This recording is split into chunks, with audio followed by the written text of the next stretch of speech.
ઉપલેટાની સરકારી હોસ્પિટલમાં ફરજ બજાવતા યુવકે આપઘાત કર્યો છે। ફરજ દરમિયાન પિયુષ વાઢિયા નામના યુવકે ઝેરી દવા ગટગટાવી છે। ઓટી આસિસ્ટન્ટ તરીકે ફરજ બજાવતો હતો આ યુવક। મૃતક પાસેથી પોલીસને સુસાઇડ નોટ પણ મળી આવી છે।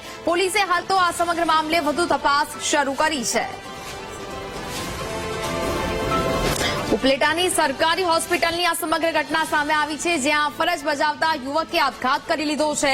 ફરજ દરમિયાન પિયુષ વાઢિયા નામના યુવકે ઝેરી દવા ગટગટાવી લીધી છે। ઓટી આસિસ્ટન્ટ તરીકે આ યુવક ફરજ બજાવી રહ્યો હતો આ હોસ્પિટલમાં। મૃતક પાસેથી હાલ તો પોલીસને એક સુસાઇડ નોટ મળી આવી છે અને હવે આ સુસાઇડ નોટના આધારે પોલીસે સમગ્ર મામલે વધુ તપાસ હાથ ધરી છે। સંવાદદાતા વિક્રમસિંહ ફોન લાઈન પર જોડાયા છે। વિક્રમસિંહ, ઉપલેટાની સરકારી હોસ્પિટલમાં યુવકે આપઘાત કર્યો છે, શું વિગતો?